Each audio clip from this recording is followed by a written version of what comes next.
Junko Furuta, a 17-year-old high school student, worked part-time to save up for her graduation trip and had dreams of becoming a singer after high school.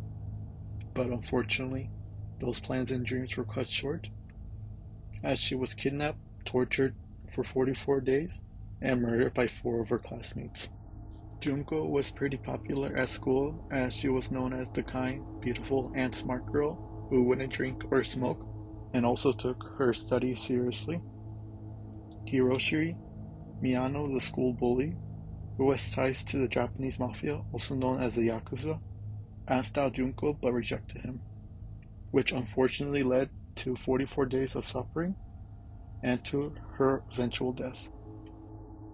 Miyano, angered by his rejection, had his Yakuza friend Minato kick Junko off her bike as she was trying to go home so he can swoop in and pretend to be helping her and led her into an abandoned warehouse. In the warehouse, Miyano raped and threatened to murder her and her family if she made a sound on the way to the park to meet his Yakuza friend Minato, Ugura, and Wanabe, where they all raped her.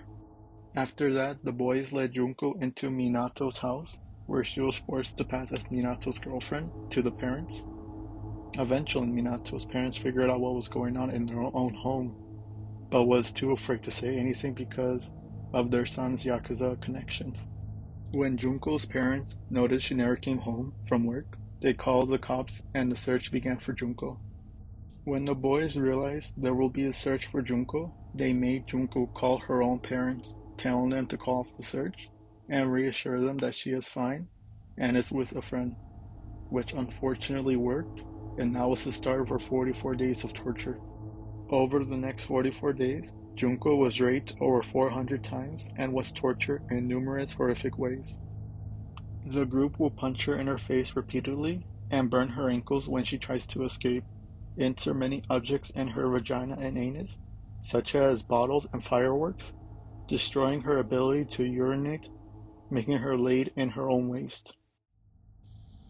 The boys would hang her from the ceiling, beating her with golf clubs, rods, and sticks. Her diet will consist of alcohol, milk, and cockroach, and sometimes her own waste when the boys forced it to her. There were actually two chances for the police to save Junko.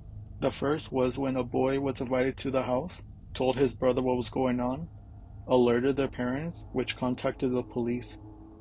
But when the police arrived, Minato's parents assured them nothing was wrong, and it actually worked.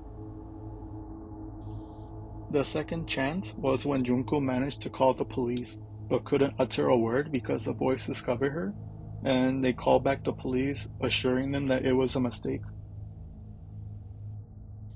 On Junko's final day, she beat the boys at a game called Mahjong, which angered them and led them to pouring lighter fluids all over her body and lighting her on fire, and then they began torturing her to death, which lasted about 2 hours.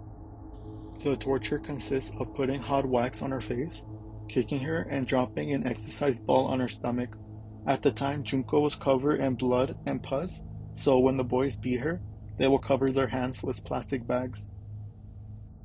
After weeks of begging the boys to kill her, she finally died on January 4th, 1989. Junko Furuta died. When the boys realized that Junko was dead, they dumped her body in a 55-gallon drum, filled it up with concrete, and dropped it off on a cement truck. On the 23rd of January 1989, Miyano and Ugura were arrested for the rape of a 19-year-old girl. When the two police officers questioned the two boys, they brought up an open murder case unrelated to Junko. Miyano assumed they were talking about Junko, so he confessed everything, shocking the police, and led the police where they can find her body. Soon, all four boys were in custody and were charged with the murder of Junko Furuta.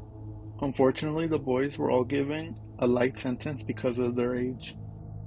Hiroshi Miyano was given 20 years, Shinji Miyato 5 to 9 years, Joe Uguro 5 to 10 years, Watashi Wanabe 5 to 7 years.